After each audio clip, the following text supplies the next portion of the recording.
ஒவ்வொரு வெள்ளிக்கிழமையும் மகாலட்சுமி வழிபாடு செய்வது வீட்டில் செல்வ வளம், மனநிம்மதி மற்றும் குடும்ப ஒற்றுமையை அதிகரிக்கும் என்று நம் முன்னோர்கள் கூறியுள்ளனர். ஆனால் தீபம் ஏற்றும் முறையில் சில முக்கியமான விதிமுறைகள் உள்ளன. அவற்றை சரியாக கடைபிடித்தால் வழிபாட்டின் பலன் மேலும் அதிகரிக்கும் என்று ஆகமங்களும் பாரம்பரிய நம்பிக்கைகளும் தெரிவிக்கின்றன. இந்த வீடியோவில் வெள்ளிக்கிழமை மகாலட்சுமிக்கு தீபம் ஏற்ற வேண்டிய சரியான நேரம், எந்த எண்ணெய் பயன்படுத்த வேண்டும், எந்த திசையில் தீபம் வைக்க வேண்டும், என்ன மந்திரம் சொல்ல வேண்டும், என்ன தவறுகளை தவிர்க்க வேண்டும் என்பதனை முழுமையாக பார்க்கலாம். ஏன் வெள்ளிக்கிழமை மகாலட்சுமிக்கு சிறப்பு? வெள்ளிக்கிழமை என்பது சுக்கிர பகவானின் நாளாகவும் மகாலட்சுமி தேவியின் அருள் அதிகமாக கிடைக்கும் நாளாகவும் கருதப்படுகிறது.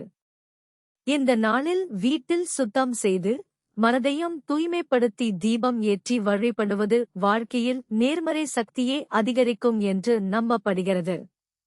பல குடும்பங்களில் தொடர்ந்து வெள்ளிக்கிழமை தீபம் ஏற்றும் வழக்கம் தலைமுறையாக இருந்து வருகிறது. இது குடும்ப அமைதி, பொருளாதார முன்னேற்றம் மற்றும் ஆன்மீக வளர்ச்சிக்கான ஒரு நல்ல பழக்கமாகவும் பார்க்கப்படுகிறது. தீபம் ஏற்றுவதற்கு முன் செய்ய வேண்டியவை: காலை அல்லது மாலை வீட்டை சுத்தம் செய்யுங்கள். பூஜை அறையை தண்ணீரால் துடைத்து கோலம் போடுங்கள். மகாலட்சுமி படம் அல்லது சிலைக்கு புதிய மலர் சாத்துங்கள். சிறிய நெய்வேத்தியமாக பால், பழம் அல்லது கல்கண்டு வைக்கலாம். மனதில் நல்ல எண்ணத்துடன் வழிபாட்டை தொடங்குங்கள்.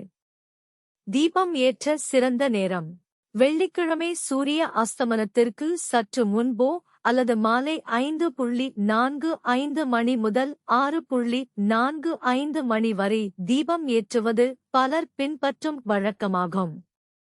அதிகாலை பிரம்ம முகூர்த்தத்திலும் தீபம் ஏற்றி வழிபடலாம். முக்கியமானது நேரத்தை விட பக்தியும் மனதின் தூய்மையும் ஆகும். எந்த தீபம் பயன்படுத்த வேண்டும்? பித்தளை அல்லது வெள்ளி விளக்கு மிகவும் சிறந்ததாக கருதப்படுகிறது.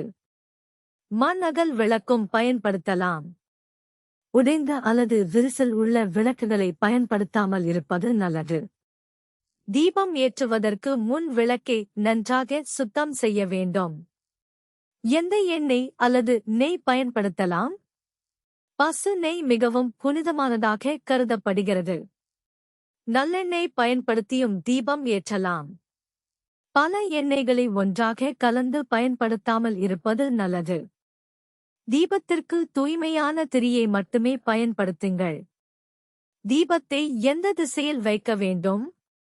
விளக்கை பொதுவாக கிழக்கு அல்லது வடக்கு நோக்கி வைப்பது நல்லதாக கருதப்படுகிறது. பூஜை அறையில் மகாலட்சுமி படத்தின் முன்பாக சமமாக வைக்க வேண்டும். காற்று அதிகமாக வீசும் இடத்தில் வைக்காமல் பாதுகாப்பான இடத்தில் வையுங்கள்.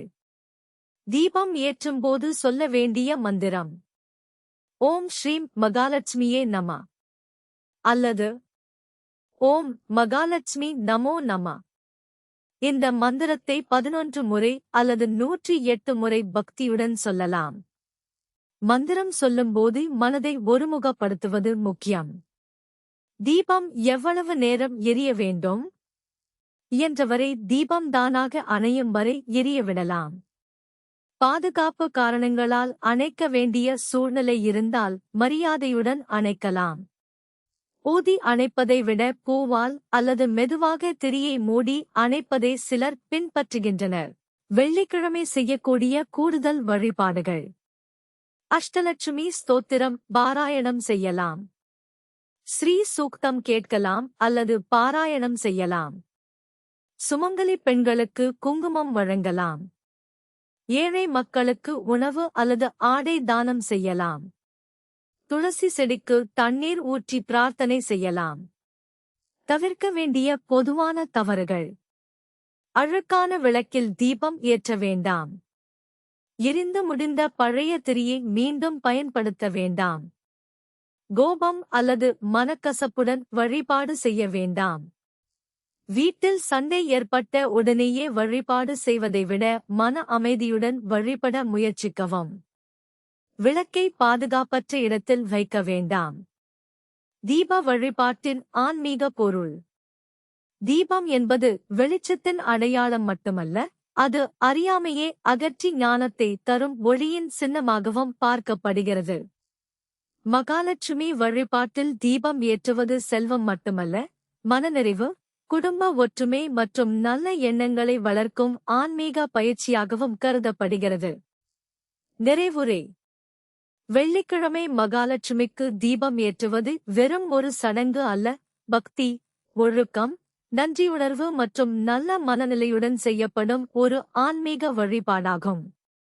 இதனைத் தொடர்ந்து செய்து வந்தால் வாழ்க்கையில் நல்ல மாற்றங்கள் ஏற்படும் என்ற நம்பிக்கை பல குடும்பங்களில் தலைமுறைகளாக இருந்து வருகிறது. இந்த தகவல்கள் உங்களுக்கு பயனுள்ளதாக இருந்தால் இந்த வீடியோவை உங்கள் குடும்பத்தினருடனும் நண்பர்களுடனும் பகிருங்கள். இது போன்ற ஆன்மீக தகவல்களை தொடர்ந்து பெற எங்கள் சேனலை சப்ஸ்கிரைப் செய்து பெல் ஐகானை அழுத்த மறக்காதீர்கள். உங்கள் கருத்துக்களை கீழே பதிவிடுங்கள். நன்றி.